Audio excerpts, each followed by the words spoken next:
ঈদ উল ফিতরের রাতেও দিনের কোনো আমল আছে কিনা? ঈদ উল ফিতর এর সুন্নাহ আছে অনেকগুলো। কি কি সুন্নাহ আছে ঈদ উল ফিতরের? ঈদের চাঁদ উঠার পর থেকে প্রথম আমল হলো ফিতরা দেওয়া। পরিবারের সবার তরফ থেকে গরিব অভাবী লোকদের কাছে, আপনার পরিবারে 5 জন হলে 5 জনের পক্ষ থেকে ফিতরা আপনি খাবার পৌঁছে দিবেন গরিবের বাসায়। এটা হলো প্রথম আমল। দ্বিতীয় হলো ঈদের চাঁদ দেখা গেছে, তাকবীর শুরু করবেন, আল্লাহু আকবার, আল্লাহু আকবার, লা ইলাহা ইল্লাল্লাহু, আল্লাহু আকবার, আল্লাহু আকবার ওয়ালিল্লাহিল হামদ। বেশি বেশি করে পড়তে থাকবেন। এটা পুরুষ হোক নারী হোক সবাই। পুরুষ একটু জোরে জোরে, মহিলা একটু আস্তে আস্তে।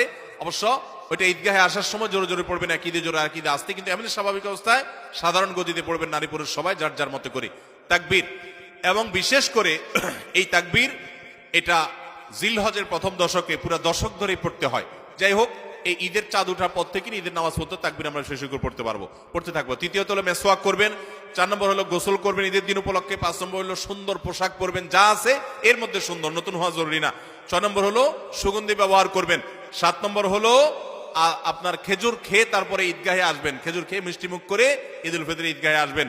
এরপরে সুন্নাত হলো যে রাস্তায় ঈদগাহে যাবেন আরেক রাস্তায় ঈদগাহ থেকে ফেরত যাবেন।